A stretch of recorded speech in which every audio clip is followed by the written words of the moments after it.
Palacio Nacional de la Cultura, a esta conferencia de prensa conocida como La Ronda. Agradecemos la sintonía de nuestra distinguida audiencia de Guatemala TV y todas las redes conectadas a nuestra señal. Recibimos esta mañana al señor secretario de Comunicación Social de la Presidencia, el señor Santiago Palomo. Bienvenidos. Gracias, buenos días a todos los medios de comunicación que hoy nos acompañan en esta ronda de lunes, a todo el pueblo de Guatemala que nos sintoniza a través de las plataformas de los medios de comunicación, a través de la transmisión en las redes oficiales de gobierno. Tenemos una ronda completa, como todos los lunes. El presidente lidera esta ronda, lo acompaña el ministro de Gobernación, Marco Antonio Villeda, la ministra de Educación, Anabela Giraca, el ministro de Finanzas Públicas, Jonathan Mencos. Empezamos con la frase del día. Hoy vamos a citar a Gustave Le Bon, que decía: para progresar no basta actuar, hay que saber en qué sentido actuar. La agenda del presidente hoy, como ya habíamos anticipado, el presidente se reunirá con la misión de la OEA que arribó al país el fin de semana. Por la tarde realizará una visita a la CEGEPLAN para dar seguimiento a varios de los programas que constituyen prioridades de gobierno. El jueves, por su parte, tendrá la reunión mensual en la instancia de diálogo permanente con autoridades indígenas y ancestrales. El viernes estará en el Comando Naval del Pacífico para la donación de un equipo y una embarcación por parte de la Embajada de los Estados Unidos de América. Y el sábado el presidente se reunirá con la duquesa de Edimburgo, Sofía Helen Rhys-Jones, que visitará Guatemala esta semana. La vicepresidenta, por su parte, participará para inaugurar el remozamiento del banco de leche del Hospital San Juan de Dios.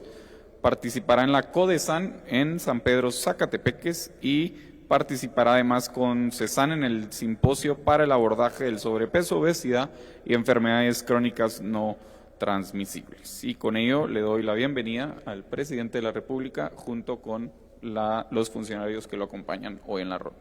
Feliz día. Recibimos esta mañana acá en el Palacio Nacional de la Cultura al señor presidente de la República de Guatemala, Bernardo Arévalo, y a las distinguidas autoridades que le acompañan. Señor presidente, muy buenos días, bienvenido. Muchas gracias, muy buenos días a todos y a todas. Es un gusto tenerlos nuevamente en esta ronda en el Palacio Nacional. Quisiera empezar señalando la importancia y saludando la llegada de la misión especial de la Organización de los Estados Americanos para el fortalecimiento de la institucionalidad democrática en Guatemala, que inició su trabajo el día de ayer. Su presencia es muestra de un compromiso mutuo, el de nuestro país con la transparencia, la justicia, el respeto al Estado de Derecho y la institucionalidad democrática, y el de la comunidad internacional en que Guatemala no vuelva atrás a distintas formas de autoritarismo y corrupción. En tiempos en que ciertos actores corruptos intentan socavar la independencia de nuestras instituciones, como lo ha hecho recientemente el golpista juez Orellana y sus cómplices en el Ministerio Público, esta misión es una señal que Guatemala no retrocede. La democracia se defiende con hechos, con vigilancia y con verdad. El año 2026, ustedes lo saben, será un año decisivo. El país deberá elegir nuevas autoridades en el Tribunal Supremo Electoral, la Corte de Constitucionalidad, el Ministerio Público y la Contraloría General de Cuentas. Cada uno de estos procesos debe desarrollarse con absoluta integridad y bajo la mirada atenta de la ciudadanía y el acompañamiento de la comunidad internacional. El proceso de asegurar que la voluntad popular y la ley primen sobre los intereses oscuros empieza hoy. Mañana el Congreso de la República tiene previsto convocar a la Comisión de Postulación del Tribunal Supremo Electoral, marcando el inicio de este importante proceso de elección de autoridades de segundo grado. Convoco al pueblo de Guatemala a involucrarse, fiscalizando, participando en estos procesos. No hay democracia fuerte sin ciudadanos activos. Este es el momento de demostrar una vez más que Guatemala no se rinde ante el abuso, sino que avanza con dignidad y con esperanza. Pasando a otro tema, esta mañana se publicó en el Diario de Centroamérica la ley antipandillas. Durante demasiados años las pandillas han sembrado miedo en nuestros barrios, destruido comunidades, arrebatado vidas y limitando los sueños de generaciones enteras. Con esta nueva ley tenemos en nuestras manos una herramienta que nos permitirá actuar con mayor fuerza contra estos criminales. Estamos trabajando arduamente para garantizar la paz y tranquilidad de las familias guatemaltecas. Fruto de este esfuerzo, por segundo mes consecutivo, la tasa de homicidios se ha reducido. No es casualidad y mucho menos improvisación. Estamos combatiendo al crimen organizado y continuaremos haciéndolo frontalmente. Por ejemplo, la semana pasada, 3,000 jóvenes ingresaron a la Academia de la Policía Nacional Civil y hace un mes graduamos a otros 3,000 ya como agentes que están en las calles sirviendo y protegiendo a la población. La policía está entrando a los barrios que servían de refugio a los criminales y que durante mucho tiempo no se atrevían las fuerzas de seguridad a entrar, y está cumpliendo con su deber. Le doy la palabra al ministro de Gobernación, Marco Antonio Villeda, para que nos amplíe la información ante la publicación de la ley antimaras. Ministro, por favor.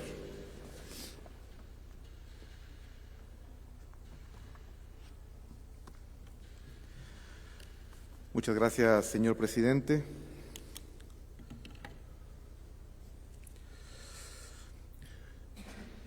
Señores de la prensa, señores ministros, señor secretario de Comunicación Social, con la sanción de la ley antipandillas, el día de hoy el Estado muestra su firmeza frente al crimen dentro de un Estado de Derecho. Por primera vez, Guatemala establece un marco integral contra las estructuras criminales transnacionales y declara a las maras y pandillas como organizaciones criminales transnacionales y terroristas. Fortalece el marco penal y operativo del Estado para proteger la vida, la libertad y la paz de la ciudadanía. Reafirma además que la seguridad es una responsabilidad del Estado ejercida con legalidad y control democrático. Entre los alcances a nivel nacional y garantías democráticas que posee esta ley, tenemos que la misma se enmarca en los principios de seguridad democrática y derechos fundamentales. El Estado, en ese sentido, actúa con firmeza frente al crimen, pero con estricto apego a la Constitución y al debido proceso. Se fortalecen las capacidades de investigación, prevención, inteligencia y reinserción social. Las instituciones trabajan, en este sentido, bajo coordinación presidencial, garantizando la transparencia y control civil sobre las fuerzas de seguridad. Esta ley reafirma la determinación del Estado de Guatemala de combatir el crimen organizado sin renunciar a los valores democráticos que nos definen como sociedad. Hay que hacer mención de que la firmeza no contradice la humanidad, sino que la fortalece. Gobernar con autoridad es hacerlo dentro de la ley y en defensa de la vida y la libertad de la ciudadanía. Este gobierno, como tal, actúa con unidad, con convicción y con responsabilidad para construir una Guatemala justa, segura y en paz. Por lo tanto, hoy Guatemala no celebra una victoria sobre un adversario, sino una victoria de la institucionalidad, de la confianza y de la esperanza en el Estado de Derecho. Las maras y las pandillas, hay que decirlo, no son una expresión social, sino estructuras criminales violentas que vulneran los derechos de miles de guatemaltecos. Esta ley surge del compromiso de millones de guatemaltecos que desean vivir sin miedo, trabajar con tranquilidad y formar familias en libertad y con seguridad. No estamos construyendo un país que castiga, sino que un país que protege, previene y garantiza la justicia. Nuestro compromiso con esta ley se implementa con firmeza, pero también con humanidad y con el pleno respeto a la Constitución y a los derechos fundamentales. Por lo tanto, Guatemala tiene derecho a la seguridad y a la esperanza, y es el fundamento de esa seguridad el mensaje que hoy reafirma el Estado de Guatemala a través de la sanción de la presente ley. Gracias, señor presidente.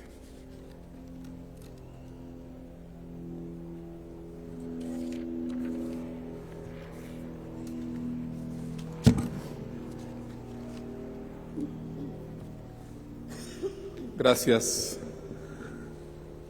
señor ministro.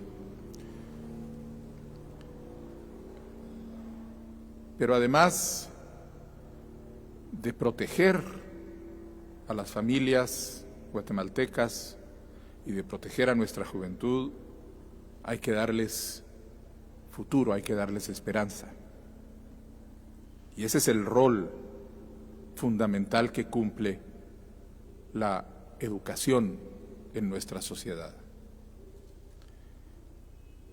Durante años, miles de jóvenes en Guatemala han encontrado un tope a su deseo de seguir estudiando porque sencillamente no se ha invertido en la infraestructura educativa necesaria para hacerlo, especialmente en zonas apartadas del país. Esto está cambiando. El Ministerio de Educación está dando un paso histórico. Más de 500 nuevos institutos de secundaria abrirán sus puertas en todo el país, recuperando espacios que antes estaban abandonados y devolviéndoles vida y propósito. Voy a repetir, 500 nuevos institutos de secundaria distribuidos en todo el territorio nacional. Eso significa más oportunidades, eso significa más sueños, la posibilidad de construir futuros y más herramientas para que los jóvenes utilicen en darle salida a su creatividad, a su determinación, a su voluntad de una vida digna. Le doy la palabra a la ministra de Educación, Anabela Giraca, para contarnos más sobre este esfuerzo que marcará una nueva etapa en la educación del país.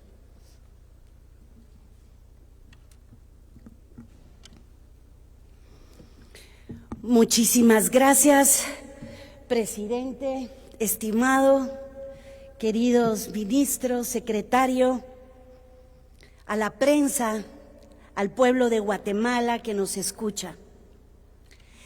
Estamos a 6 días efectivos de clase para concluir el ciclo escolar del sector público. No ha sido un año sencillo.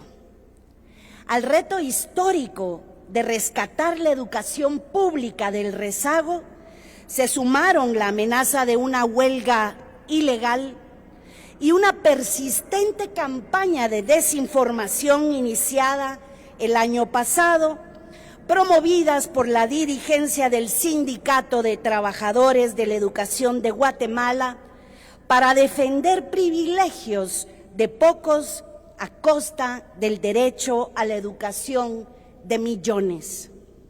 Lejos de fracturarnos, estos desafíos nos fortalecieron. Este año defendimos un principio irrenunciable: la educación no se negocia. Gracias al trabajo colectivo, comunidades educativas, madres y padres de familia, docentes comprometidos y equipos del Ministerio de Educación, la gran mayoría de aulas permanecieron abiertas siempre, y pese a la presión y el ruido, no permitimos que la mentira enterrara a la verdad. La clave fue la unidad. Agradezco a instituciones, medios, organizaciones y comunidades que contribuyeron a que la verdad prevaleciera. Jamás olvidemos, la verdad construye, la mentira destruye. Quien recurre a la mentira para imponer un interés personal no educa, obstruye. El viernes pasado, el viceministro Francisco Cabrera expuso los avances de la estrategia de continuidad educativa y cómo, a partir de la experiencia de la emergencia sanitaria del 2020 y de los cierres ilegales, Guatemala cuenta hoy con una herramienta técnica para enfrentar emergencias educativas. Esta emergencia llegó para quedarse. En estos primeros 2 años de gobierno, la prioridad ha sido muy clara: rescatar al Ministerio de Educación, recuperando su rectoría, su institucionalidad y su vocación pública. Transparentamos contrataciones y compras, mejoramos la eficiencia en la ejecución de los recursos y fortalecimos los programas de apoyo escolar. Muchos de ellos han sido duplicados. Libros, útiles, equipo y alimentación entregados a tiempo del primer al último día. Este año lanzamos concursos públicos de contratación docente a una escala histórica. No olvidemos que una de las grandes deudas que encontramos en el sistema educativo era justamente la falta de docentes. 3 convocatorias para cubrir 12.932 plazas permanentes, muchas de ellas vacantes hace más de 10 años. Esto en preprimaria, primaria y educación estética, abiertas en todos los departamentos. Lo más importante de esto es que introdujimos mejoras que hacen los procesos más eficientes, transparentes y objetivos, basados en el mérito, poniendo un alto al clientelismo que tanto daño le ha hecho a la educación en Guatemala. Accionamos ante la Corte de Constitucionalidad para proteger la rectoría del Ministerio de Educación y depurar cláusulas ilegales, mientras mantenemos la negociación del pacto en beneficio del magisterio sin vulnerar la rectoría y resguardando el interés de los estudiantes. La inversión en infraestructura escolar también ha sido histórica. Al cierre de este año, prácticamente 21,000 escuelas públicas habrán sido remozadas. Cada aula renovada es una promesa cumplida. La niñez, adolescencia y juventud de Guatemala estudian en condiciones dignas. Y como ver es creer, siempre los invito a visitar nuestra plataforma remozamientos.mineduc.gov.gt. Dimos además un paso crucial: el inicio de la transformación digital en el sistema educativo. Iniciamos una política nacional con 4 ejes: conectividad, dotación de tecnología, formación docente y contenidos en línea. Ya hay escuelas conectadas, comenzando por el ciclo diversificado. Esa es la primera etapa. Docentes capacitándose y plataformas en construcción. La tecnología dejará de ser un privilegio y empezará a ser un derecho. Y algo fundamental: seguimos recuperando la alimentación escolar servida en la escuela, que es la mejor versión de este importante programa.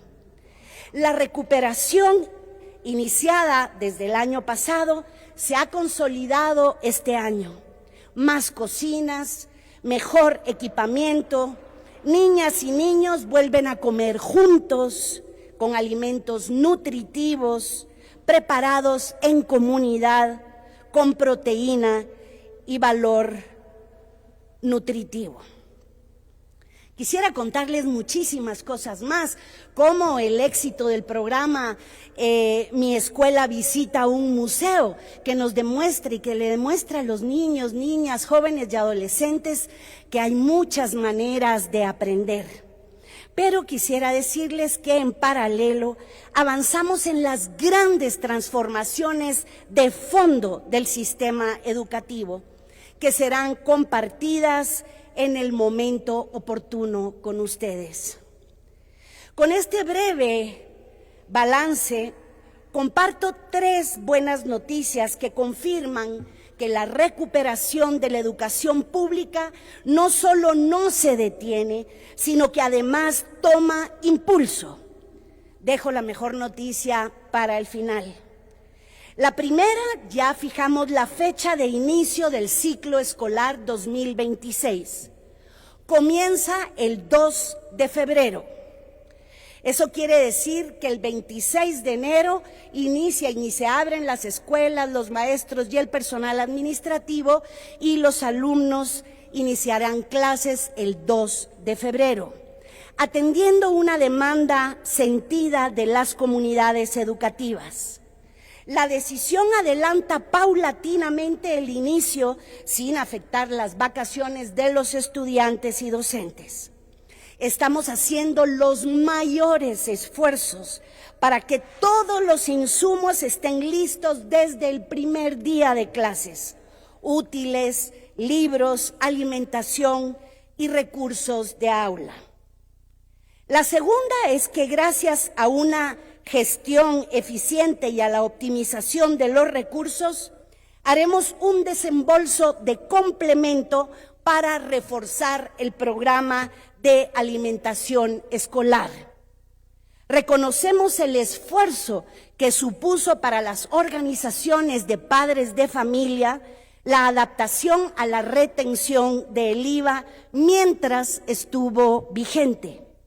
El Congreso, atendiendo la petición que hicimos en nombre de las OPFs, ya la derogó. Este complemento aliviará los últimos días la ejecución del programa. La tercera, como ya lo anunció el señor presidente, es la mejor noticia que quiero compartir con ustedes este día. Empezamos a saldar una deuda histórica: la falta de oferta pública de educación secundaria. Durante años, miles y miles de estudiantes, especialmente en áreas rurales, terminaban primaria y se topaban con una pared. Centros educativos de secundaria escasos y lejanos, lo que se traducía en estudios truncados. Esto cambia a partir de hoy. Más de 500 nuevos institutos públicos estarán disponibles a partir del próximo año. Es resultado de la optimización existente, el éxito del programa de remozamientos y la planificación permiten usar la infraestructura en segundas jornadas para alojar estos nuevos centros educativos. Con esta expansión, calculamos que se atenderán a más de 25,000 estudiantes desde el inicio. Las carreras se diseñan con criterios técnicos junto a las comunidades, respetando la vocación económica de cada territorio. La preinscripción ya está abierta y la información está disponible en la página del Mineduc, redes oficiales y direcciones departamentales. A madres, padres y encargados, por favor, inscriban a sus hijos desde hoy. Y un mensaje que no puedo dejar de dar a las y los estudiantes: felicitaciones por el esfuerzo de este año. Llegan días de descanso, tomen aire, compartan con la familia y con la comunidad, cuiden su salud y su curiosidad. El 2 de febrero, las aulas vuelven a abrir sus puertas. Que el retorno llegue con energía renovada. Al pueblo de Guatemala gracias. Esta gestión ha sido un apoyo amplio y plural. Pueblos indígenas, sector privado, organizaciones sociales e instituciones. No puedo dejar de reconocer el esfuerzo sin precedentes de gobiernos municipales y consejos de desarrollo que en conjunto están construyendo y ampliando cerca de 800 centros educativos, especialmente en áreas rurales. Sin duda, se ha despertado una enorme energía alrededor de la educación en Guatemala. Somos un país que entiende que la educación y la verdad construyen, mientras la mentira y la exclusión destruyen. Esta idea es vital porque la democracia nace en la escuela, donde detona el pensamiento crítico y racional en las mentes más jóvenes. Con el corazón en la mano, invito a toda la sociedad a seguir acompañando la recuperación de la educación pública, participar en las comunidades educativas, respaldar a las organizaciones de padres de familia, cuidar los libros, la infraestructura, apoyar las segundas jornadas, informarse por canales oficiales y rechazar la desinformación. Con este acompañamiento sostenido, cada avance se multiplica. Y con este respaldo, todo es posible. Estos logros, por supuesto, aún insuficientes, pero importantes, establecen un nuevo piso, un piso sólido para seguir construyendo desde una educación pública, gratuita y de calidad, el país que se merece y se necesita, un país para habitar y para vivir. Muchas gracias. Muchas gracias, ministra. Seguridad para las familias, educación para los jóvenes y condiciones para el desarrollo económico, para la productividad del país. El ministro Jonathan Mencos, ministro de Finanzas, nos encuentra hoy para presentar el contenido de la Ley de Contrataciones que presentaremos pronto al Congreso de la República y que se suma a la Ley de Agilización de Devolución de Crédito Fiscal que estaremos enviando hoy como parte de la legislación que el Gobierno de la República está desarrollando para crear mayores y mejores condiciones para el crecimiento y el desarrollo económico del país. Ministro Mencos, por favor.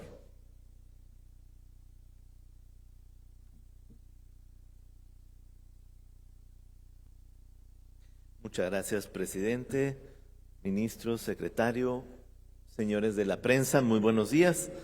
Pues sí, el día de hoy queremos platicarles sobre 3 elementos que son muy importantes en el trabajo de este gobierno en materia de política fiscal y política económica, siempre bajo la idea de que tenemos que mejorar la gobernanza de las instituciones que permiten el crecimiento económico, el desarrollo, el empleo y el bienestar de todas las familias guatemaltecas. Quisiera mostrarles brevemente la agenda que tenemos el día de hoy en esta presentación y vamos de una vez al punto inicial. Recordar que hace algunas semanas, hace 2 semanas estuvimos por acá, platicamos sobre la devolución de impuestos que el gobierno del presidente Arévalo ha tomado como una tarea importante. Recuerden que esta devolución de impuestos tiene mucho que ver con algunos contribuyentes que pagan de más sus impuestos, algunos contribuyentes que venden a actores que tienen exenciones y exoneraciones de impuestos y que por lo tanto tienen que regresar a la administración pública para solicitar la devolución de los impuestos. En lo que va de este gobierno, entre 2024 y 2025, se han devuelto 1.228.5 millones de quetzales, Todavía tenemos una presa pendiente de pago de 750 millones de quetzales que intentaremos terminar de pagar a lo largo de este año. Sin embargo, queremos dar una solución estructural a esta acción, a este fenómeno, y esto significa la presentación de una iniciativa de ley que permita facilitar la devolución, hacer más ágil la devolución de impuestos. Esta iniciativa de ley se presentará el día de hoy al Congreso de la República. Al terminar esta ronda, el señor presidente hará la firma respectiva que permitirá llevarla al Congreso. ¿Qué queremos con esta iniciativa de ley? Primero, establecer un procedimiento único y estandarizado que permita atender de una manera mucho más eficiente a todas las solicitudes de devoluciones de impuestos que realicen los contribuyentes y que con esta medida esperamos cumplir con el principio de igualdad establecido en la Constitución política. Lo segundo que me gustaría destacar es que en general una ley como la que nosotros estamos en este momento proponiendo al Congreso de la República tiene beneficios directos importantes sobre la economía nacional. Por ejemplo, con esto vamos a incrementar los recursos financieros que estarán disponibles en las manos de los contribuyentes para convertirse en más inversiones, en más negocios y por supuesto también en más empleo. Queremos enviar un mensaje muy claro al dar una certeza jurídica que permita garantizar los derechos de todos los contribuyentes por igual y por supuesto con esta medida estamos promoviendo acciones que incrementan la certidumbre de los contribuyentes sobre la transparencia y las instituciones de la administración pública, en particular aquellas que tenemos alguna relación con el cobro de impuestos y también con su devolución. Y por supuesto, todas estas medidas de modernización de la gobernanza económica siguen apuntando al objetivo principal de este gobierno en materia de economía y política fiscal, que es conseguir el grado de inversión de Guatemala.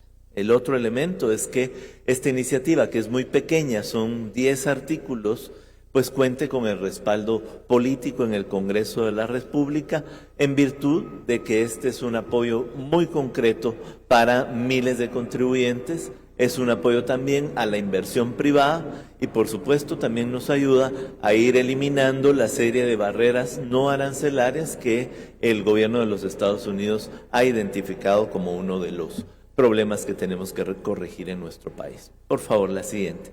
El segundo elemento es que ya podemos hablar del contenido de la nueva ley de contrataciones públicas que ha estado trabajando el Ministerio de Finanzas Públicas con el concurso de diferentes entidades de gobierno y también con otras cooperaciones. Las contrataciones del Estado son vitales por múltiples razones.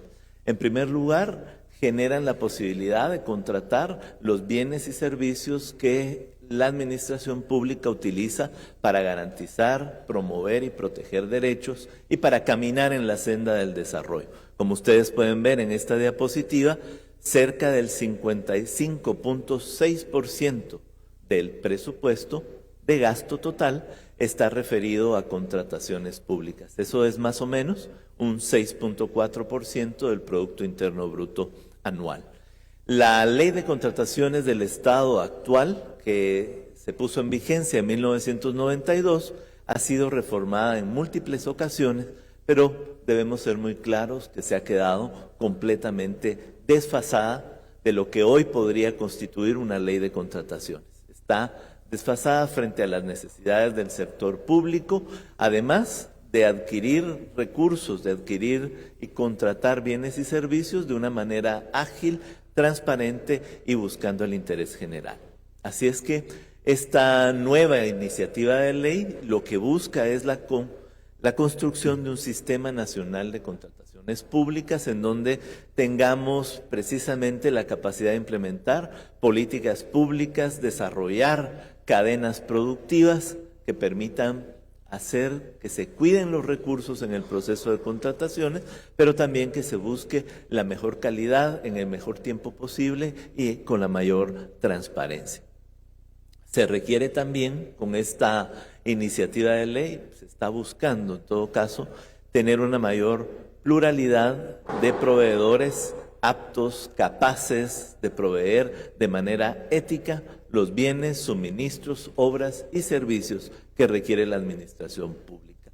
Y esto significa repensar mecanismos, procesos que sean más ágiles, estandarizados, sencillos, competitivos y transparentes. Y por supuesto, en el siglo XXI y en el camino que tenemos de digitalización y de modernización del aparato estatal, en esta iniciativa de ley estamos promoviendo también la aplicación de métodos de contratación pública electrónica a la vista permanente de cada uno de los ciudadanos. Por favor, la siguiente. Este ha sido el camino para la construcción de la iniciativa. No es una iniciativa improvisada. Desde diciembre de 2024 estamos trabajando en esta iniciativa. Se han hecho desde la aprobación de la hoja de ruta hasta la integración de una mesa técnica institucional que ha tenido estudios diferentes de leyes y de sistemas de contratación pública que han permitido encontrar las mejores prácticas internacionales. Hemos hecho consultas a compradores, hemos integrado mucho mejor las diferentes respuestas que se nos ha dado y hemos revisado los diseños y estructuración de contenidos del borrador de la iniciativa de ley. Hemos tenido también reuniones técnicas con instituciones rectoras de países amigos y de países que han dado saltos muy importantes en la calidad de sus contrataciones públicas, como lo son República Dominicana, Chile, Costa Rica, Panamá, Perú y Paraguay. Y bueno, hemos tenido un proceso de redacción de la propuesta de ley y una socialización tanto con organizaciones de sociedad civil, con centros de pensamiento, como con otros actores que nos han permitido recopilar sus diferentes comentarios, preocupaciones y sugerencias. Por favor. Encontramos que el trabajo ha sido intenso, pero también ha sido de mucho crecimiento para los equipos que han participado.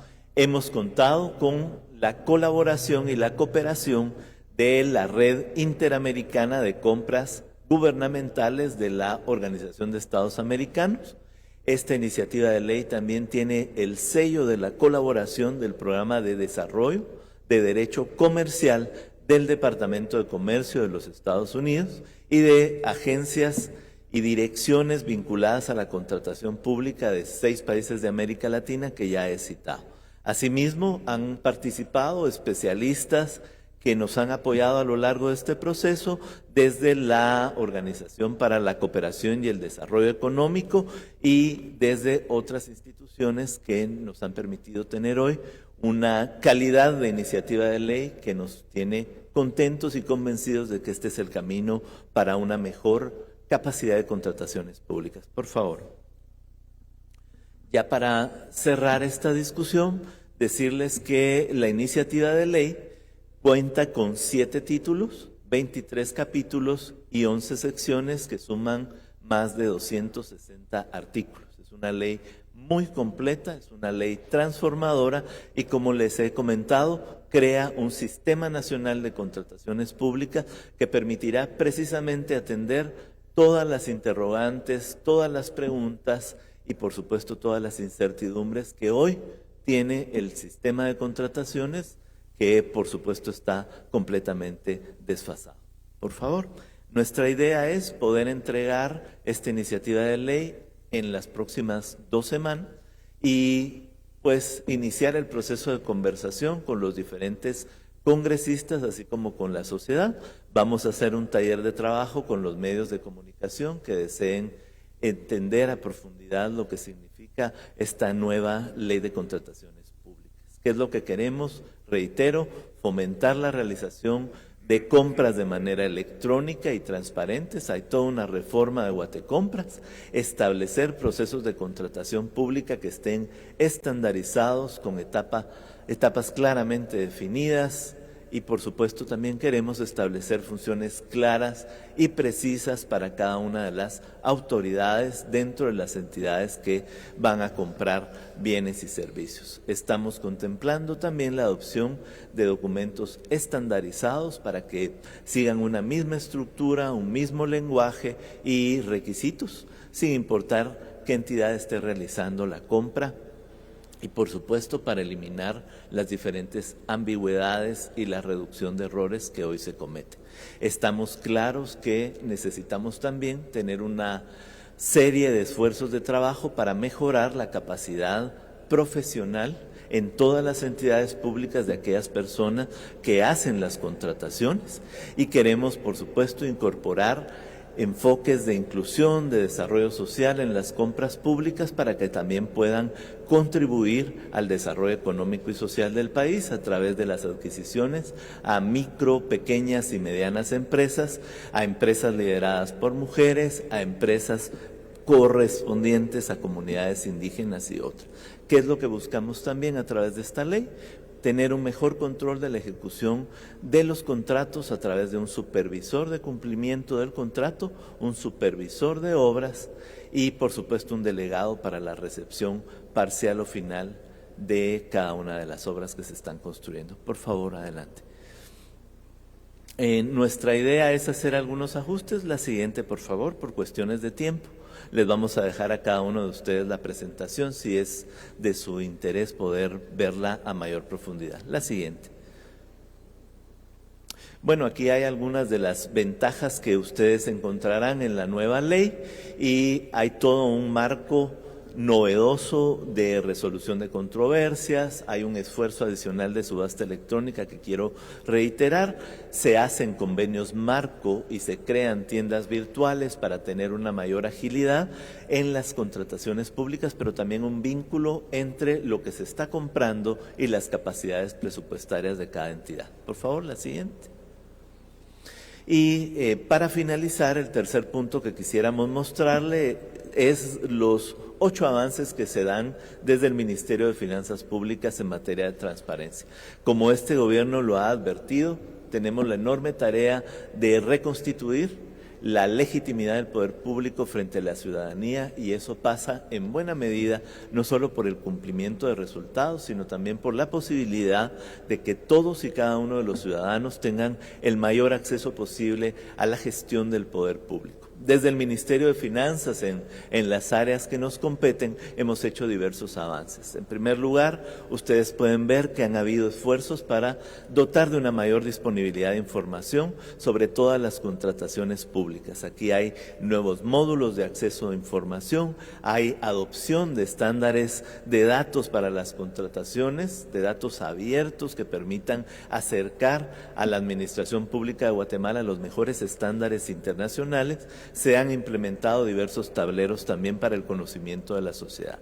Se ha hecho un esfuerzo por fortalecer el acceso a la información presupuestaria y de datos abiertos. Ustedes podrán encontrar en los sitios del Ministerio de Finanzas Públicas el rediseño, relanzamiento de portales de acceso a información, revisión y mejora de documentos presupuestarios clave como el presupuesto ciudadano, la disponibilidad de nuevos tableros. Aquí mismo hemos hablado y presentado el tablero de consejos departamentales de desarrollo. Por favor, lo siguiente. Hemos hecho mejoras y nuevas funcionalidades en Guatecompra. Se ha implementado un catálogo electrónico y un formulario electrónico de oferta en la modalidad de contrato abierto, que también permite agilizar los tiempos en este formato de contrataciones. Se ha incorporado el verificador de proveedores de baja cuantía, que permite comprobar si el proveedor posee algún problema para realizar negociaciones con las diferentes entidades del Estado. Se han desarrollado nuevos procesos que permiten una mejor interconexión para el registro y la consulta automática de las diferentes acciones que hacen los proveedores con el Estado.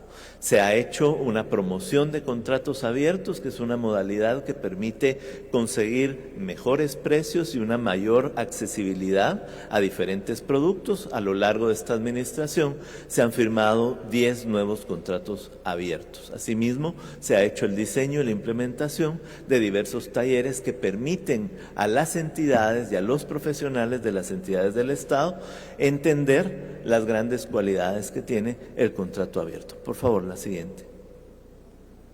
Se ha hecho una renovación de los mecanismos de participación ciudadana y de colaboración. Ustedes podrán haber participado probablemente en los talleres de planificación y presupuesto abierto de 2025 y 2026 que se han realizado en conjunto con CEGEPLAN. Se ha hecho el relanzamiento del Comité de Usuarios de Datos Abiertos en el Ministerio de Finanzas Públicas son personas con las que se mantiene una comunicación permanente y se evalúa cada cierto tiempo las capacidades de dar información pública a la ciudadanía y de los cambios que tenemos que hacer. Se ha reactivado el programa de cultura fiscal que nos está permitiendo llegar a miles de estudiantes del ciclo básico y diversificado. Y por supuesto se mantiene una colaboración constante y de puertas abiertas con organizaciones de sociedad civil para dar el acompañamiento en el acceso a la información. Se han impulsado reformas legales estratégicas, entre ellas ya hemos hablado aquí de los procesos que nos han permitido llevar al Congreso la iniciativa de ley de beneficiario final y la iniciativa de ley integral contra el lavado de dinero u otros activos y el financiamiento del terrorismo, y ahora mismo que nos encontramos finalizando la nueva ley de contrataciones públicas. Por favor, la siguiente. Ya casi terminamos. El elemento número 7 en importancia en avances de transparencia es todo el fortalecimiento del Registro General de Adquisiciones del Estado. Ha habido una actualización de la normativa bajo los parámetros que nos permite la Ley de Simplificación de Requisitos y Trámites Administrativos que reflejan mejoras en este sistema. Se ha reducido el tiempo promedio de análisis en las operaciones registrales y ha habido una mejora en la atención de los proveedores a través de formatos predeterminados, guías de orientación, mejores capacitaciones para los proveedores y una implementación de un protocolo de atención al usuario y de programación de citas. Se ha reactivado y dado seguimiento a la implementación de convenios de interconexión que permiten al registro tener acceso rápido a la información del registro mercantil, del RENAP y de otras entidades públicas. Y por supuesto se mantiene en permanente reflexión con organizaciones de sociedad civil que pueden ayudarnos a comprender qué es lo que falta por hacer, si acaso no hemos abarcado lo suficiente. Por favor, aquí hay un tema que ha estado en la discusión en las últimas semanas. Parte de nuestro fortalecimiento de medidas de integridad y prevención de corrupción en la contratación pública ha sido la emisión del acuerdo de proveedores transparentes. Este ha sido un acuerdo gubernativo que permite contar con información precisa para determinar que los contratistas o los proveedores del Estado no incurran en las prohibiciones contenidas en la ley. Nosotros a través de este acuerdo estamos reforzando la capacidad de tener información dentro del registro y por supuesto del Estado para poder conocer quién realiza negocios con la administración pública. Infortunadamente, la Corte de Constitucionalidad decretó el 11 de julio del 2025 la suspensión provisional de la literal D del artículo 9, el que se refiere a sociedades mercantiles. Esto ha obligado a detener el proceso de mejorar el conocimiento de nuestros proveedores, pero al día en que fue publicada esta resolución de la Corte de Constitucionalidad, más del 65% de los proveedores ya habían presentado la información requerida, lo que significa que en realidad los proveedores sí están dispuestos a dar la información, a que podamos conocer mejor quiénes son los proveedores, quiénes son los verdaderos dueños de cada una de las empresas y entidades con las que la administración pública hace negocios. Adicional a esto, hemos seguido el esfuerzo de fortalecer mecanismos de verificación de información en materia financiera, así como se han eliminado algunos requisitos especiales que convertían privilegios de precalificación para entidades de reciente constitución. Nosotros ahora exigimos que todos los proveedores del Estado cumplan desde el día 1 con los requisitos mínimos que nos permitan verificar su capacidad técnica y financiera, así como la experiencia y la especialidad necesarios para ser contratistas del poder público. Nos tomamos en serio la idea de que un buen proveedor puede dar como resultado un buen servicio público. Por favor, y solo quisiera cerrar advirtiendo en la última diapositiva que antes del año 2024 el Registro General de Adquisiciones del Estado nunca había presentado denuncias relacionadas con inconsistencias en la información presentada por proveedores para las gestiones de inscripción y precalificación con el Estado, principalmente falsificaciones y alteraciones. Desde la llegada de la administración del presidente Arévalo a la fecha, el REGAE ha remitido 16 informes circunstanciados a la Dirección de Asesoría Jurídica del Ministerio de Finanzas Públicas para analizar la pertinencia de interponer denuncias por estos hechos. Como resultado, se han interpuesto 10 denuncias ante el Ministerio Público, de las cuales 8 ya han avanzado a la etapa de declaración testimonial.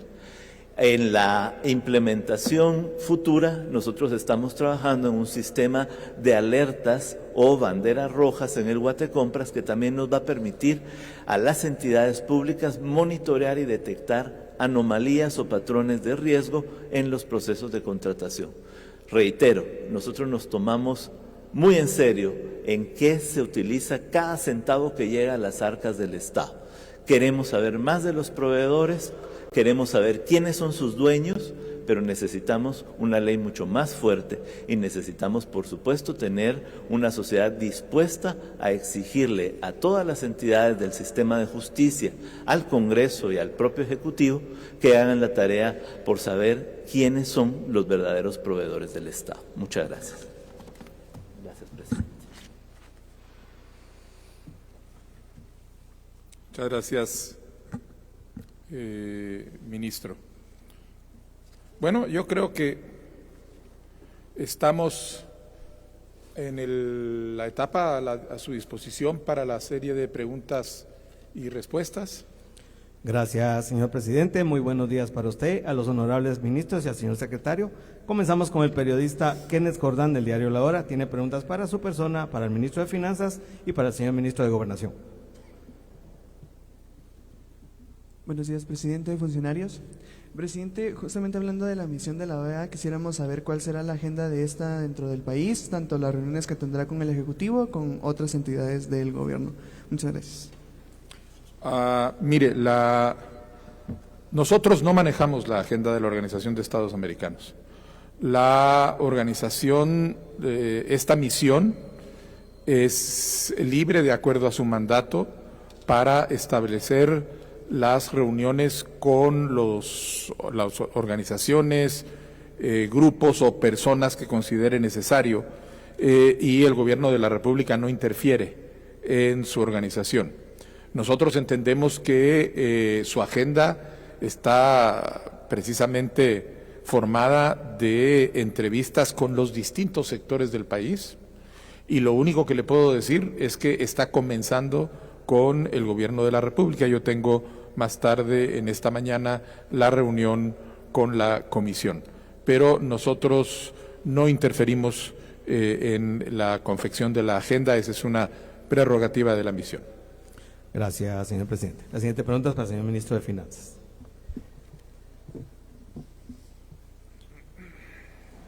Buenos días, ministro. Buenos días. En el marco de lo que es la ley de CODEDES y también las próximas conversaciones en el Congreso para la aprobación del presupuesto del siguiente año, quisiéramos saber si se tiene un estimado o acciones que se tomarán para lo que serán los desembolsos justamente a los CODEDES, tomando en cuenta lo que es la ley y también el artículo del presupuesto que les da un desembolso de los saldos no utilizados del año previo para los proyectos a ejecutar. Ya, perdone, ¿usted se refiere al decreto 7 de 2024?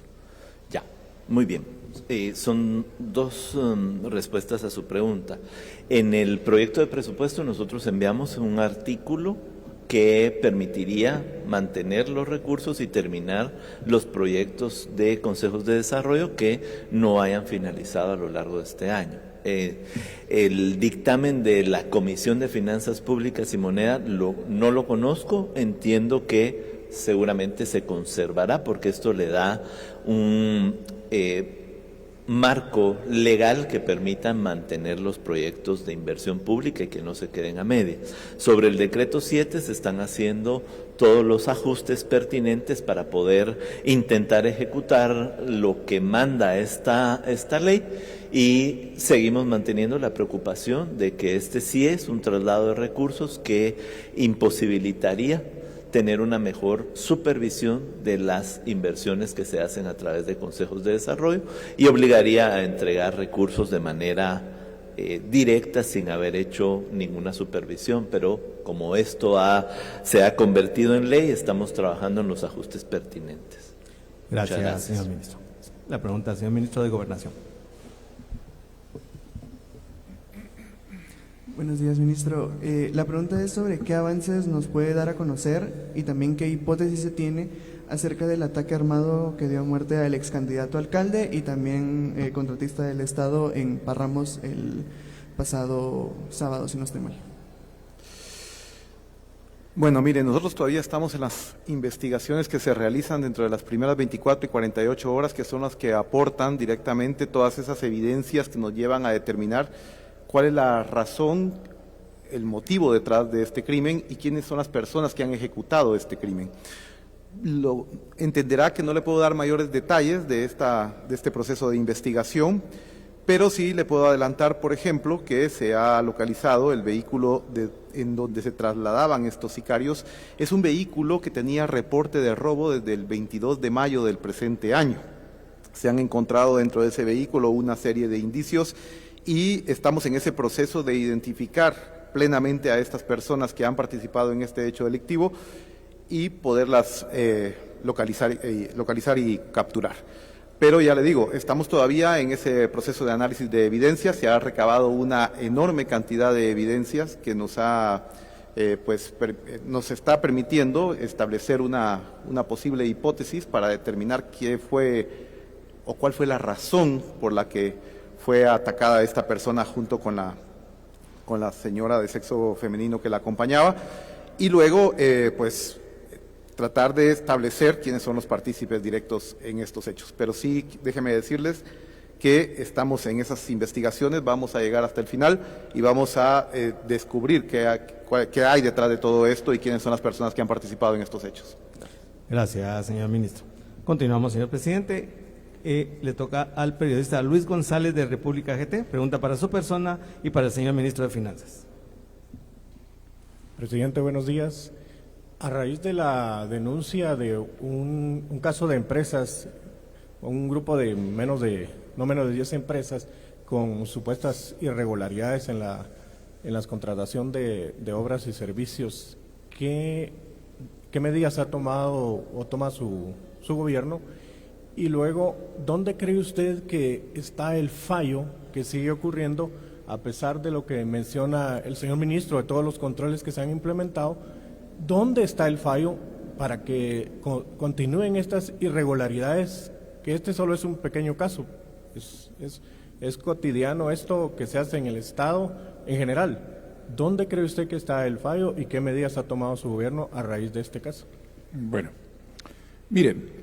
En primer lugar, nosotros tomamos la medida de crear la Comisión Nacional contra la Corrupción, precisamente porque entendemos que esta es una tarea que necesita una atención integral, una estrategia, porque si usted piensa que un problema de corrupción que se creó en 40 años y se expandió 30 años en todo el sistema lo vamos a resolver de la noche a la mañana, no es así. Se necesita ir avanzando gradualmente, poco a poco. Por eso se crea la comisión, por eso se presentan las leyes, por ejemplo, que fomentan la transparencia, las leyes que ha mencionado el ministro, la de beneficiarios finales. Nosotros estamos promoviendo la iniciativa de proveedores transparentes, que precisamente la CC suspendió uno de sus artículos. Es decir, hemos creado las redes de integridad, ahora existen oficinas de integridad en todos los ministerios y se están trabajando, y parte del trabajo es precisamente identificar estos hechos y proceder en dos direcciones. Cuando se identifican, se procede a hacer la denuncia. Usted está, me imagino, enterado que hay más de 350 denuncias que han sido hechas por las distintas dependencias del Estado con la asistencia de la Comisión Nacional contra la Corrupción. Más de 350 de todos los casos que van encontrando alrededor de la situación.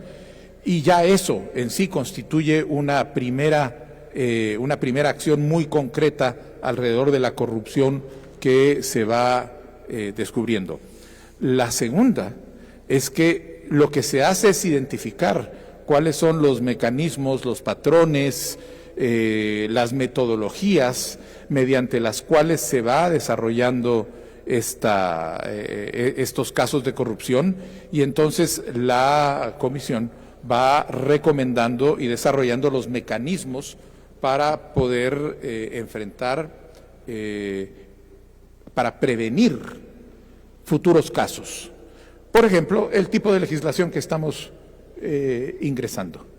Porque en el momento en el que sea factible que las instituciones autorizadas para ello tengan conocimiento exacto de quién está detrás de un contrato, ya no se va a poder seguir haciendo ese jueguito de tener contratos anómalos firmados por testaferros, ¿correcto?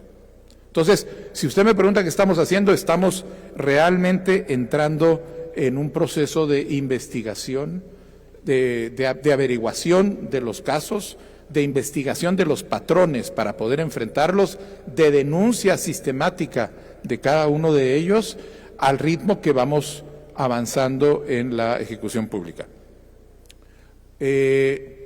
Por supuesto, no resolvemos todo de la noche a la mañana porque no tenemos, como yo repito, varita mágica para decir esto sucede. Lo importante es cómo se responde ante estos casos, y eso es lo que estamos demostrando. Estamos respondiendo de manera contundente y de manera efectiva. En este caso, la Comisión Nacional contra la Corrupción ha tomado nota y ha abierto una averiguación y está conociendo el caso para poder sacar las conclusiones del caso. Yo ahorita voy a permitir que, además, el propio Ministerio de Finanzas y las otras instituciones han venido desarrollando sus propias averiguaciones para ver qué es lo que está pasando. Y le voy a pedir al ministro que por favor complemente lo que estoy diciendo con información alrededor del patrón de lo que usted dice. Yo creo que es muy importante que todos entendamos que todos tenemos una labor a la hora de hacer esto. Y parte de la labor de hacer esto es informar y fiscalizar responsablemente. Porque lo que nos ha sorprendido es que principios tan básicos como el de llamar y preguntarle a las instituciones, presentar y esperar una reacción, no se han cumplido. El gobierno se enteró de esto no porque alguien le hubiera preguntado, tenemos esta investigación con esta denuncia y entonces ¿cuál es la opinión que tienen ustedes?, sino porque nos encontramos con la denuncia publicada antes de tener una oportunidad para reacción, o con situaciones como que le preguntan a uno de los involucrados si usted es pariente de esa persona, la respuesta es no, y la publicación dice son parientes, sin ningún elemento probatorio. Entonces creo que aquí, precisamente porque estamos en un escenario de una lucha contra un fenómeno que se ha desarrollado en más de 2 décadas de asalto corrupto al poder, hay una responsabilidad que tenemos que cumplir todos.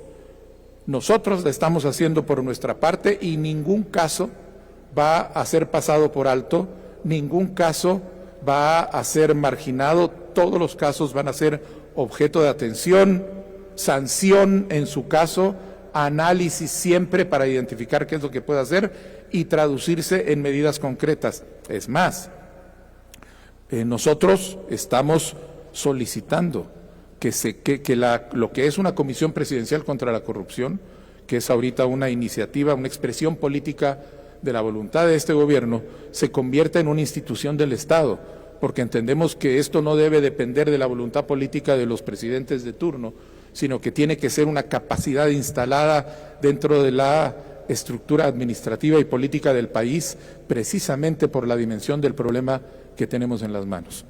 De manera que estamos haciendo, porque entendemos que el problema es muy serio y tenemos que hacerlo todo con responsabilidad en todos los actores.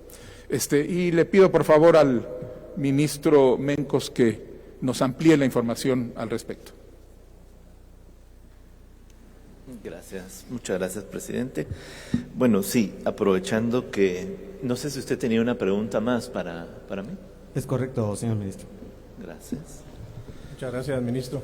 Sí, si usted ya revisó el caso específico de estas empresas y si, como usted lo mencionó, también cabe analizar y presentar una denuncia si es que hubo irregularidades en la ampliación de los montos de estas empresas en el REGAE. Sí.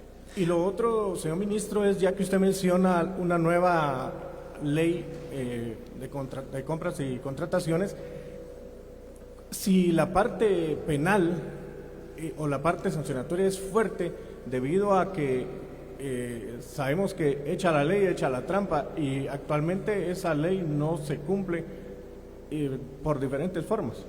Sí.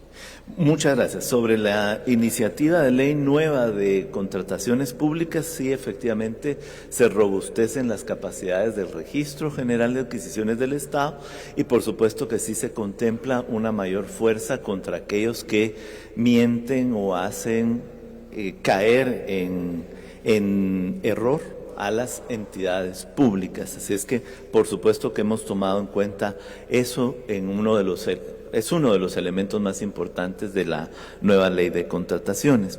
Ahora, aprovechando que usted está por acá y que usted representa al medio República, y nosotros que somos un gobierno de puertas abiertas, nunca recibimos ningún contacto oficial a través de la Dirección de Comunicación del Ministerio de Finanzas y es probable que fruto de eso la nota periodística que ustedes sacaron tiene muchísimas imprecisiones que a mí me gustaría mostrar. Hemos hecho una presentación.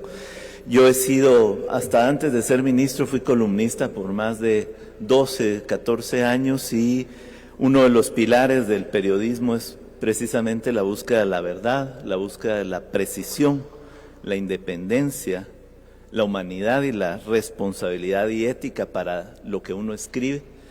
He visto notas de su medio en X en donde incluso a través de inteligencia artificial cambian mi rostro para verme más enojado de lo que soy, que no soy un ministro enojado, por cierto. Quizá por eso haya que modificar con inteligencia artificial mi rostro. Lo que sí somos muy enfáticos en lo que nosotros estamos haciendo desde el Ministerio de Finanzas. Yo quisiera mostrarle a la sociedad un poquito de la información para precisar lo que ustedes han hecho en esa nota. Por favor, la siguiente. En primer lugar, las empresas que se mencionan en ese relato básicamente son empresas que han tenido diversas adjudicaciones, como ustedes pueden observar, entre 2009 y 2023, las 8 empresas mencionadas en el reporte en el relato de República recibieron entre 2009 y 2023 440.1 millones de quetzales. Entre 2024 y 2025, efectivamente, estas empresas han recibido, pero han recibido 85.4 millones de quetzales, es decir, ha bajado muchísimo.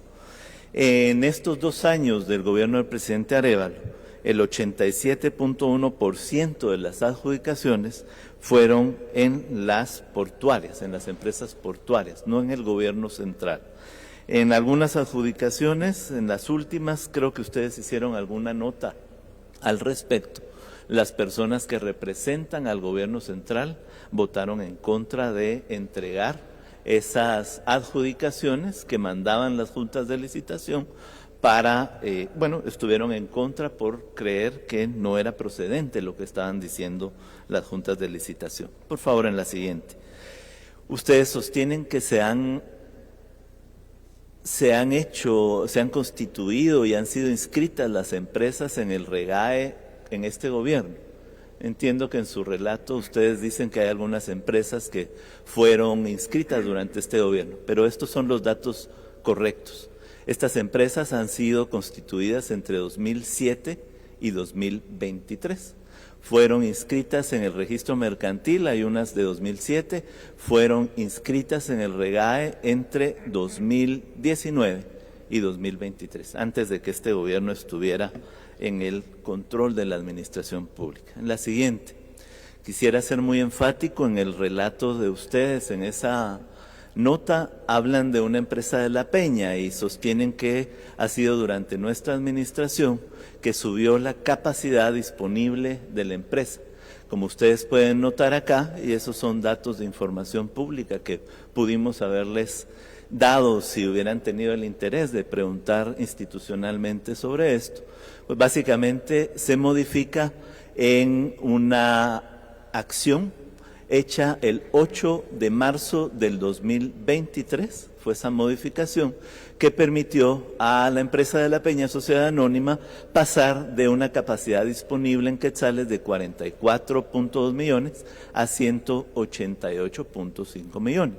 Así es que no fue en el gobierno del presidente Arévalo que se incrementó la capacidad disponible y creo que es muy importante que la sociedad sepa, esa capacidad disponible no es lo mismo que el monto de las adjudicaciones que puede tener una empresa.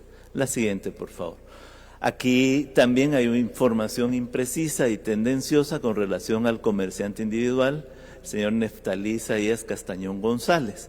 Aquí nuevamente se hace notar que la información real lo que nos permite ver es que este proveedor del Estado ha ido perdiendo su capacidad disponible de tal forma que el 31 de octubre del 2025 él ya solo tiene capacidad de compra directa. Eso quiere decir proveer al Estado en cantidades de 90,000 quetzales para abajo. Por favor, la siguiente. Se habla de la dirección y la existencia de diversas empresas en un mismo domicilio comercial. Eso no es ilegal. Actualmente el REGAE no realiza verificaciones físicas en las direcciones, no es su competencia, y es importante aclarar que la coexistencia de varios establecimientos comerciales en una misma dirección no infringe la ley. Hay muchas empresas que tienen el mismo domicilio comercial y no significa que estén actuando de manera ilegal. No contraviene ningún principio en el marco legal vigente en Guatemala. Además, quisiera aclarar que existen dos condiciones previas para una empresa antes de su inscripción en el Registro General de Adquisiciones del Estado.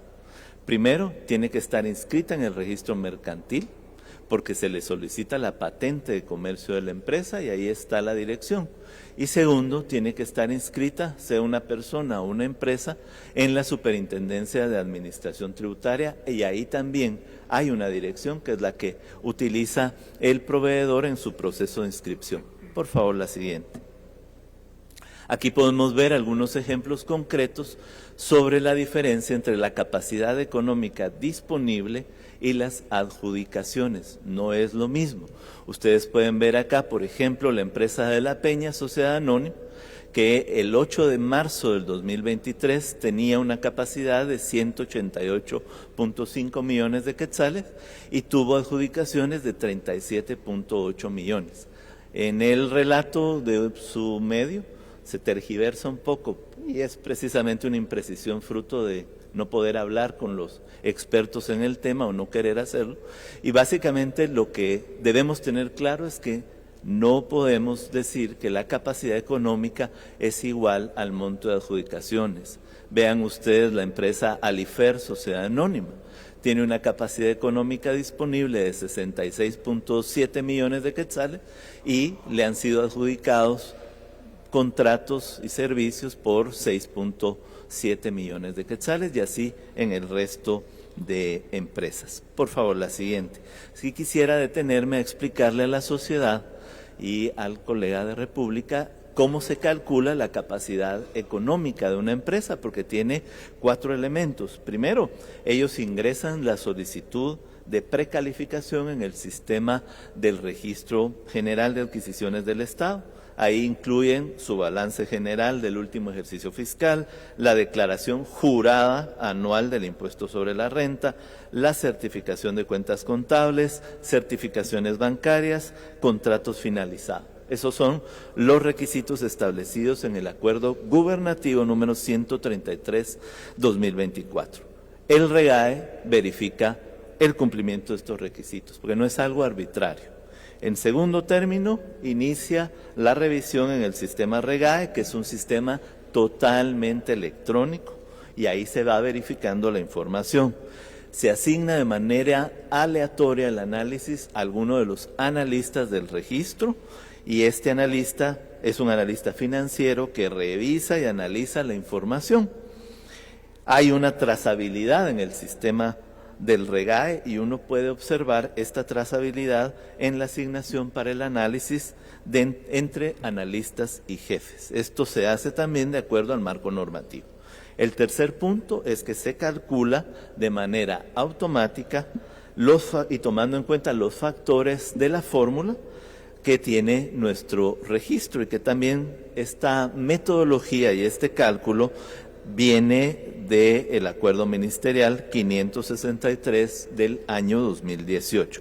Ahí se conoce y se calcula el capital de trabajo neto, por ejemplo, que es el capital líquido disponible del proveedor. Se hace una revisión del factor financiero con el cual se mide la solvencia, el endeudamiento, el rendimiento del capital según la información que ha presentado el probable proveedor, y tiene un factor técnico que mide la producción promedio anual y el registro de instalaciones. Finalmente, se aprueba la solicitud o no se aprueba en el sistema del REGAE y se emite la constancia.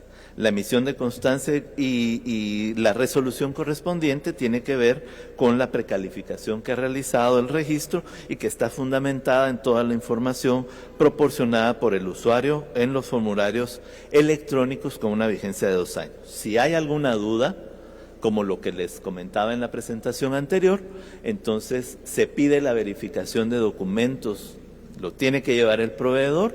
Hay proveedores que mienten y por lo tanto ustedes habrán visto en la presentación que esta administración no ha consentido ningún hecho que pueda ser delictivo y ha iniciado los procesos legales porque hay penas por enviar información errónea y mentirosa al registro de adquisiciones. Por favor, la siguiente.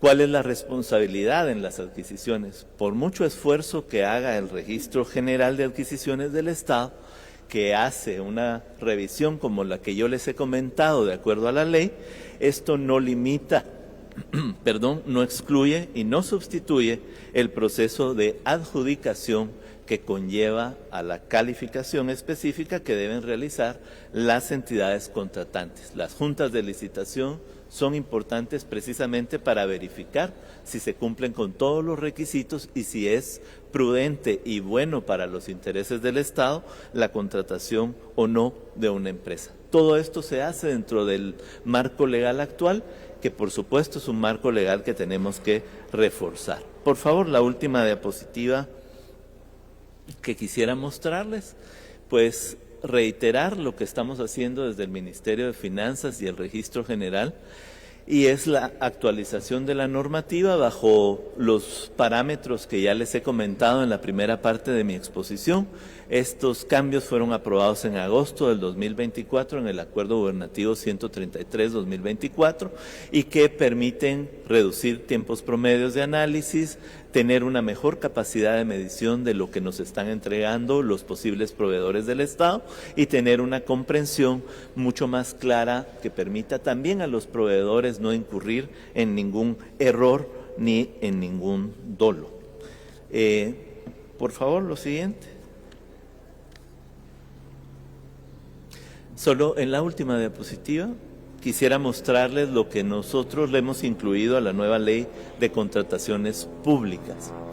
Por favor, la siguiente. Primero, mecanismos para trasladar información para simplificar y agilizar las compras públicas. En la nueva ley, el registro de proveedores proveerá información accesible y oportuna a las unidades compradoras para la toma de decisiones en las contrataciones públicas. Vamos a tener un registro más robusto al cual pueden tener acceso las entidades que van a hacer adquisición. Vamos a tener prohibiciones para participar, ser adjudicados, celebrar contratos o tener otra calidad referida al proveedor o contratista del Estado para que se pueda reforzar la sanción de proveedores que presenten información o documentos falsos, creados, enmendados o tergiversados de manera dolosa o presentados de forma que induzcan a error para efectos de la verificación de su capacidad legal, financiera y técnica. Y vamos a tener más capacidad de hacer cruces de información de instituciones. Eso significa que vamos a abordar sobre una mejor interconexión con entidades públicas y privadas, quienes estarán obligadas a proporcionar a título gratuito la información que administran en la forma y frecuencia que este registro les requiera. Tenemos que darle más fuerza al Registro General de Adquisiciones del Estado, pero aún con lo que hay hoy, estamos haciendo el mejor esfuerzo posible para luchar contra la corrupción, el dolo y, por supuesto, la mentira, que es parte de la baja calidad en las contrataciones públicas. Muchas gracias. Gracias, señor ministro. Muchas gracias. Continuamos, señor presidente. Ministro, si me permite, 2 comentarios. Yo creo que don Luis tocó un punto al final que es fundamental. Y usted lo puso muy coloquialmente, echa la ley, echa la trampa. El sistema no funciona en Guatemala en la medida en que tengamos instituciones judiciales cooptadas o instituciones, también en el Ejecutivo, penetradas por redes de corrupción. De nada nos sirve que haya N cantidad de denuncias, por ejemplo, la denuncia sobre los series B410 si no se investiga. Pero también de poco nos sirva que haya jueces corruptos que después agarren y dejen libres a las personas que han sido ya encontradas culpables inclusive de corrupción, o que les devuelvan graciosamente sus bienes mal habidos.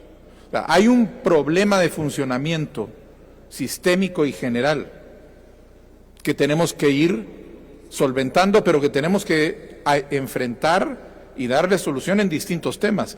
Por eso las elecciones de segundo grado del año entrante son fundamentales para la sociedad.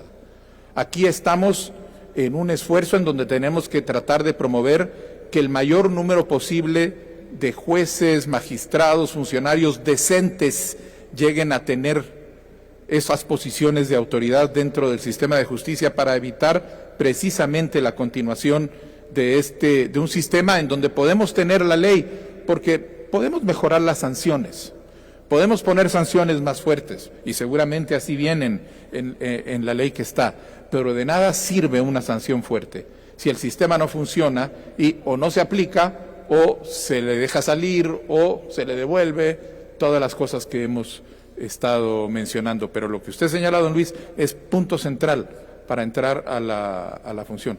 Segundo punto, la fiscalización es fundamental para que todo este sistema funcione. Y la fiscalización la hace el Congreso de la República, la hace la prensa, la hace la ciudadanía, que debería estar más involucrada en el tema de la fiscalización. Pero para que la fiscalización funcione tiene que ser hecha sistemática y responsablemente también, como contraparte de la construcción de una nueva sociedad en donde no es únicamente la responsabilidad de las instituciones, sino la responsabilidad también de los ciudadanos, de denunciar, rechazar, castigar con la sindicación moral a las personas que entran en este tipo de corrupción. Y finalmente, sobre este tema, resulta que hay un documental que ustedes montaron en YouTube y que YouTube termina por quitar, y que cuando lo quitan de repente empiezan a surgir las acusaciones en contra del gobierno con la suposición de que el gobierno fue el que pidió y logró que YouTube bajara ese documental. Este gobierno no va a pedir que se hagan medidas de censura de ese tipo. No le pidió a YouTube y no sabemos por qué YouTube ha tomado esa decisión. No tenemos nosotros información al respecto. Le puedo decir que no hemos sido nosotros, pero precisamente por eso viene el llamado a la responsabilidad. Porque después ahora resulta que en un contexto donde tenemos verdaderos hechos de censura y de persecución de la libertad de prensa, con compañeros periodistas encerrados como José Rubén Zamora, con intimidación de periodistas en todos los medios por parte de redes de corrupción, cuando tenemos ese nivel de amenaza real, venir y decir que hay una censura porque YouTube bajó ese documental sin tener ninguna prueba de que haya sido el gobierno, me parece que a lo único que le estamos haciendo el juego es a los corruptos. Muchas gracias. A usted, señor presidente. Continuamos, señor presidente, con el periodista Alejandro Gramajo, de La Red. Tiene preguntas para su persona, para el señor ministro de Gobernación, a la ministra de Educación y al señor ministro de Finanzas. Señor presidente, autoridades, muy buen día. Señor presidente, yo le quisiera consultar con respecto a qué acciones se está preparando para mañana, ya que los veteranos militares en distintas redes sociales están anunciando bloqueos en distintos puntos del país. Muchas gracias. Sí, vimos que hay un grupo, porque resulta que hay distintos grupos, que hay un grupo que es el que está haciendo ese llamado. Y nosotros nuevamente reiteramos la posición fundamental del gobierno: el derecho de manifestación y de protesta es un derecho constitucionalmente establecido que va a ser respetado por el gobierno de la República. Así que protestar y manifestarse en términos de sus intereses es perfectamente legítimo y, es más, se protegerá su derecho a hacerlo. Lo que no pueden hacer es bloquear la circulación. Y en caso de que incurran en esto, el gobierno de la República actuará de acuerdo a los protocolos ya establecidos al respecto. Gracias, señor presidente. La siguiente pregunta es para el señor ministro de Gobernación.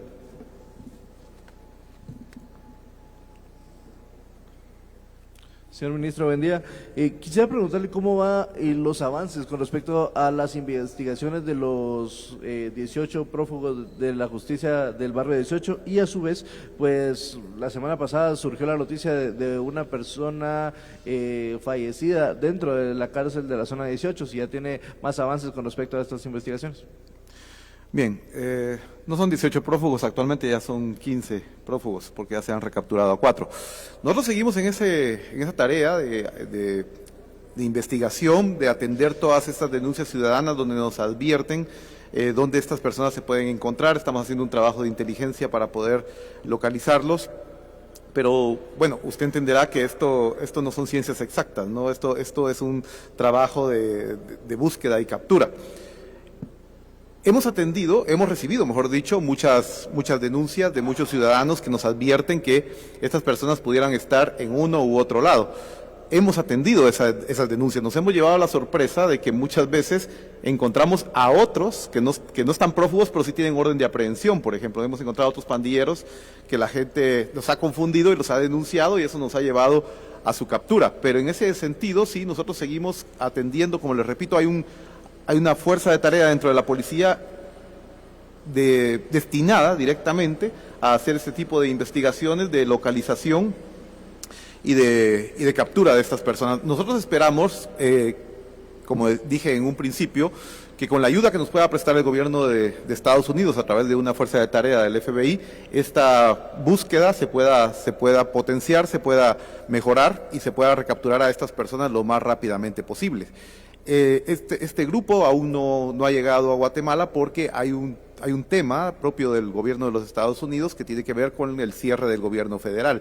Esperamos que este problema administrativo que tiene el gobierno de los Estados Unidos se resuelva lo más rápidamente posible y estas personas puedan incorporarse a esta búsqueda y pueda podamos tener resultados en poco tiempo. Entiendo que incluso se están haciendo también allanamientos con este propósito para encontrar a estas personas. Con respecto al guardia que usted me menciona, nosotros estamos haciendo las investigaciones. Este guardia ha aparecido muerto en los sanitarios del centro preventivo de la zona 18 y con un disparo que aparentemente ha salido del arma que tenía asignada como equipo. A priori, todo indica que pudiera tratarse de un suicidio por las características propias de la forma en que esta persona falleció. Pero sí, siempre vamos a investigar si se confirma esa hipótesis de homicidio o si existe o podría existir algún otro tipo de mano criminal que pudiera haber provocado esta muerte. Gracias. A usted, señor ministro. Sigue la pregunta de la señora ministra de Educación. Señora ministra, muy buen día. Voy a Buenos aprovechar días. para hacer las dos preguntas restantes. Señora ministra, quisiera, ya que estamos terminando el ciclo escolar 2025, le quisiera preguntar si ya tiene resultados con respecto al Plan Nacional de Lectura, para ver cómo estamos leyendo actualmente los guatemaltecos. Y, señor ministro de Finanzas, quisiera hacerle la pregunta. Bueno, primero también gracias por la clase de economía que nos dio hoy. Sí. Se esclarecieron los chocobananos y demás, ¿verdad? Entonces, a ver, le quisiera preguntar si hay preocupación en su ministerio con respecto a la ejecución del MISIVI, ya que estamos a la fecha y solo se ha ejecutado 45%. Bien, muchísimas gracias por esa pregunta. Es importante, como ustedes saben, hay muchos programas que no pude detallar en esta mañana, pero justamente el Plan Nacional de Lectura es uno de los grandes programas y estrategias para el año entrante, enfocada no solo en la habilidad lectora, sino en el gusto también por la lectura. Este programa contará con libros que ya se están elaborando y van, la verdad, avanzando muy bien en los diferentes idiomas nacionales y está diseñado para primaria y secundaria. Los grandes eventos para comprar los libros están en el presupuesto del año entrante. Lo que sí quisiera mencionar es que la estrategia de nivelación de los aprendizajes que inició este año para hacerle frente a las habilidades muy bajas en lectoescritura este año ha sido de verdad un éxito. Como ustedes saben, nuestra aspiración era que los niños y niñas de primaria lograran leer aproximadamente 50 palabras por minuto, que eso no es lo deseable, pero al menos es lo mínimo y lo hemos superado de una forma importante. A esto se le une la estrategia de recuperación de aprendizajes o nivelación de aprendizajes o continuidad de aprendizajes, así que estamos muy enfocados con estrategias muy puntuales que, como he dicho ya en varias ocasiones, llegaron para quedarse en el sistema educativo, no solo para atender emergencias, sino para darle continuidad a la desigualdad muchas veces que se presenta en aprendizajes en la escuela. ¿Hay un estimado de cuántas palabras leen, señora ministra? Mire, es que eso es muy difícil determinarlo, pero estamos ahora justamente haciendo todos los estudios para ver a qué hemos llegado, pero las 50 palabras se han superado en la mayoría de casos, porque acuérdense que este es un tema personalizado, no es un tema general que pones a todos los niños y les enseñas a leer mejor, sino que es un tema, es una estrategia personalizada en aquellos niñas y niños que no alcanzan las 50 palabras por minuto. El presidente mismo ha estado visitando algunas escuelas, viendo cómo funciona la estrategia y la verdad es una estrategia fascinante que ha tenido grandes resultados. Cuando tengamos números, con muchísimo gusto yo se los hago llegar. Gracias, señora ministra. Escuchamos al señor ministro de Finanzas. Muchas gracias por la pregunta. Ya en 2 semanas me tocará venir acá nuevamente a rendir cuentas sobre cómo va la ejecución completa del presupuesto. Al día de hoy el presupuesto lo voy a decir solo este dato, va por una ejecución de 72.4% a nivel general, que es el promedio de los últimos 5 años. En el caso del Ministerio de Comunicaciones, el presupuesto ejecutado va por 46.6%, aun cuando es una ejecución 12% mayor de la observada a esta misma fecha en 2024, continúa siendo relativamente baja. Entiendo que el ministro de Comunicaciones está avanzando en su estrategia para tener una ejecución más alta, pero siempre cuidando que, recuerden ustedes, lo más importante en la ejecución es buscar el resultado, no la ejecución en sí misma. Y creo que el ministro está haciendo su esfuerzo.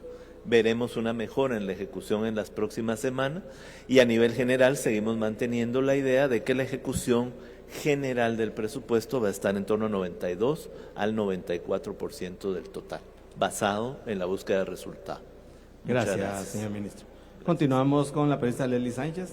Señor presidente, las preguntas son para el ministro de Gobernación y para el ministro de Gobernación y la ministra de Educación, por parte de la periodista Leslie Sánchez de EP Investiga. Buenos días, funcionarios, presidente. Bueno, para el ministro de Gobernación solo tengo un par de duditas. Ahorita usted mencionó que son 15 los que faltan por recapturar, o sea que ya se capturaron 5. No, se recapturaron 4. Ahora, Eran 19 entonces fugados. 16 faltan. No, se recapturaron 4. Eran 19, se recapturaron 4. Son 15 los que faltan por capturar. Ah, ok. Es que, bueno, eran 20 los que se habían jugado. Perdón. Es que, por eso Sí. me quedé como... Perdón, sí, tiene usted toda la razón. Son 20, se recapturaron 4 y faltan 16. Yo tuve un lapsus en ese dato. Gracias. Gracias. Solo era para corroborar esto. Y bueno, la pregunta que le quería hacer era respecto a la ley que publican hoy sobre los 200 millones que tiene el Ministerio de Gobernación, entiendo, para poder hacer estas compras de equipo.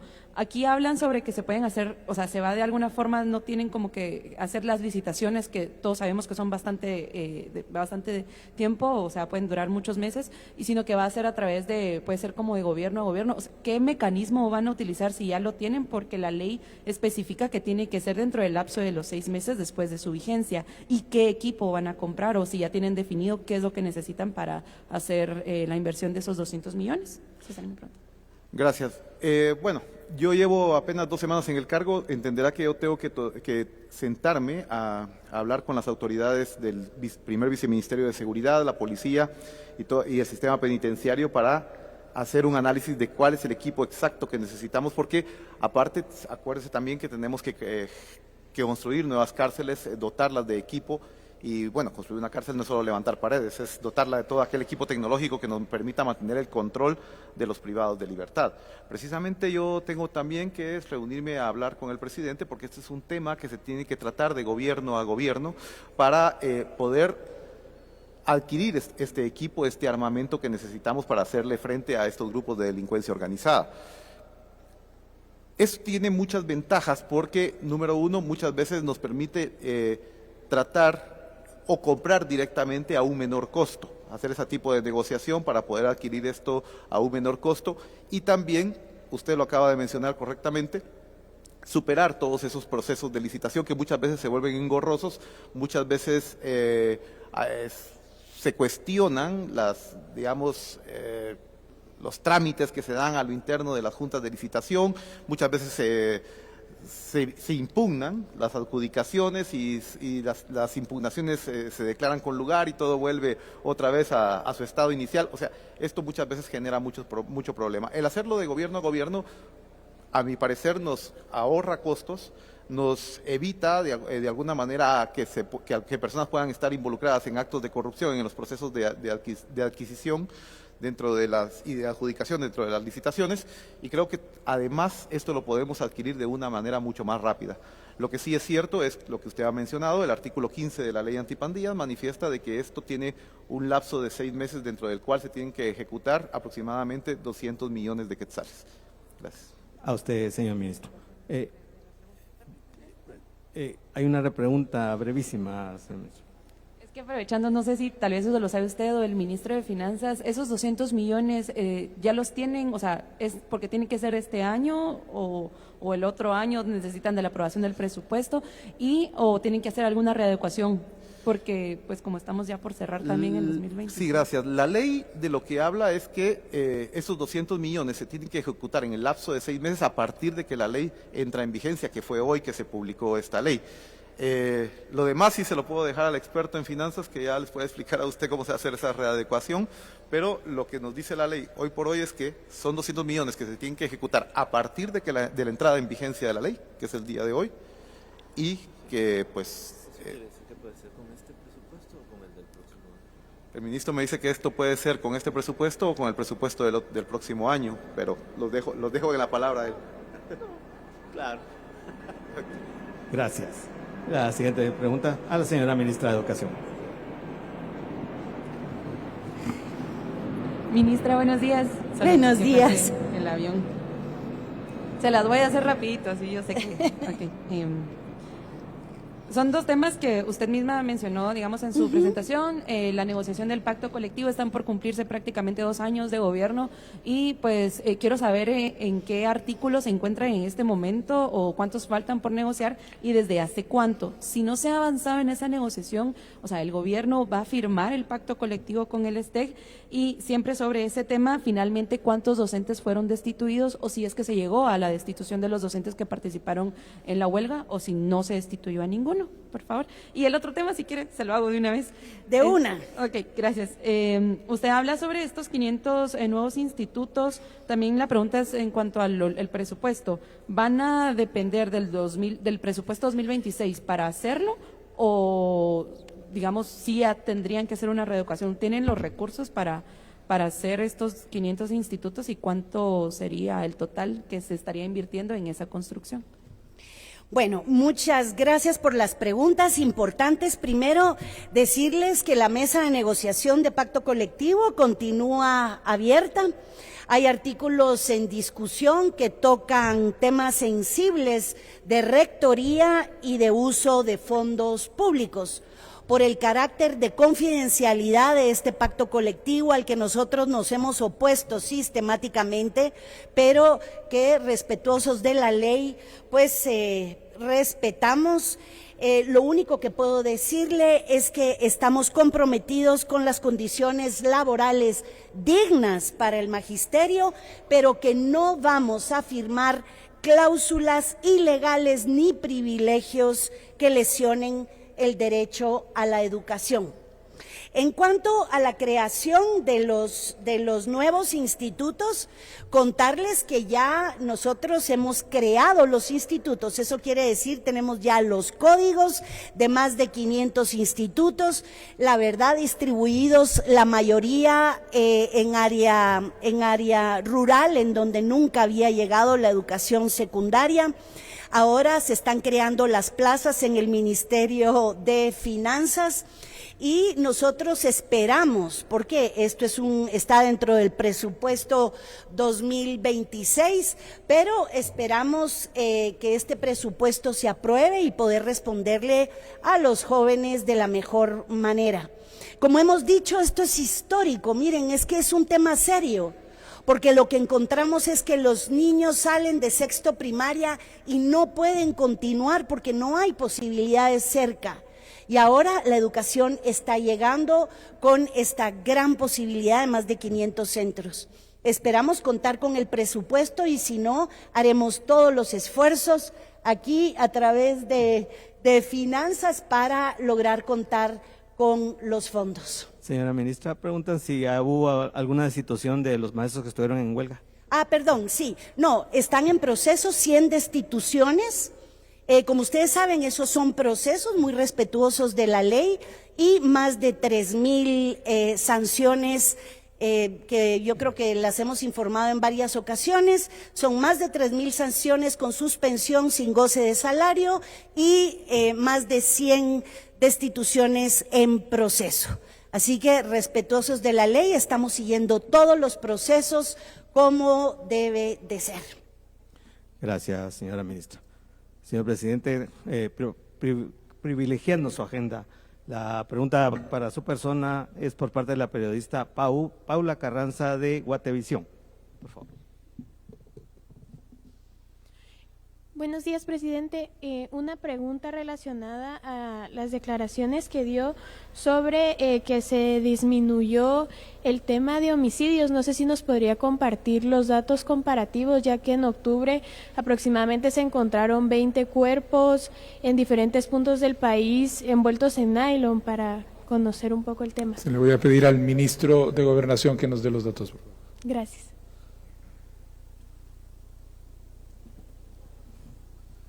Sí, como ustedes saben, la violencia homicida venía teniendo un incremento con respecto al último dato que teníamos, que era de 16 muertes violentas por cada 100.000 habitantes. Se había aumentado había aumentado 1,5 puntos porcentual de 16 a 17,5 puntos de muertes violentas por cada 100.000 habitantes.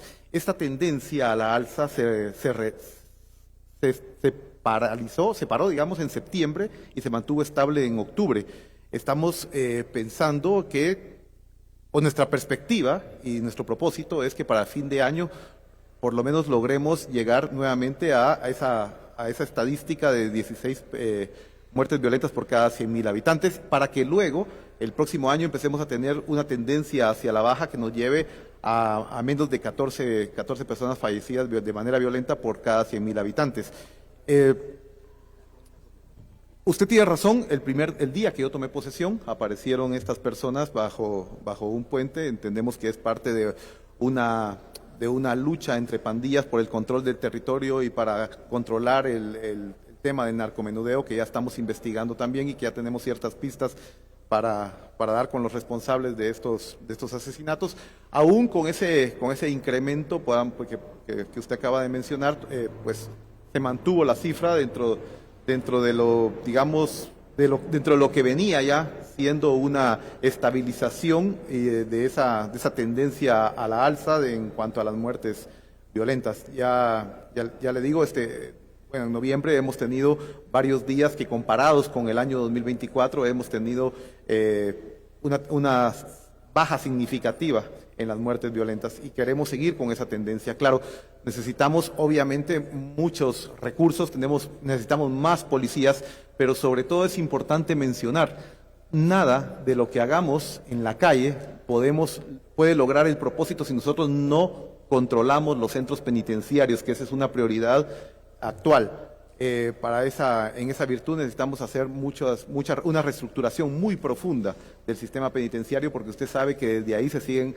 ordenando extorsiones, ordenando asesinatos, y necesitamos tener ese control. Uno de los problemas que tiene el sistema penitenciario, yo ya lo he mencionado en distintas entrevistas, es la sobrepoblación que tienen las cárceles guatemaltecas, y necesitamos construir más cárceles por un lado, pero por otro lado buscar mecanismos legislativos que tiendan a desfogar las cárceles, como por ejemplo la modificación de las penas relativas a la ley de lavado de dinero, que mantiene en la cárcel aproximadamente a 6,000 personas porque no tienen la capacidad de pagar la multa que se les ha impuesto como sanción, además de hacer una mayor socialización de la utilización del mecanismo de control telemático, que de alguna manera también hay que hacer una modificación al Código Procesal Penal, porque el control telemático no es una medida sustitutiva en sí misma, sino que es un mecanismo para controlar una medida sustitutiva, y por ahí los jueces son a veces reacios a decretar el uso del control telemático. Pero son varias cuestiones que tenemos que realizar. Tenemos que graduar más agentes de policía, tenemos que reformar completamente a la Guardia Penitenciaria para que sea una Guardia Penitenciaria que tenga un escalafón, que tenga una jerarquía y que tenga motivaciones para querer hacer carrera dentro del sistema penitenciario. Muchas gracias por la información, señor ministro. Hacemos una breve pausa, ya que el señor presidente de la República tiene que atender una agenda. Vamos a continuar con la ronda, pero en este momento presenciamos el retiro del señor presidente de la República de Guatemala del Patio de la Paz, quien se dirige a sus respectivas reuniones.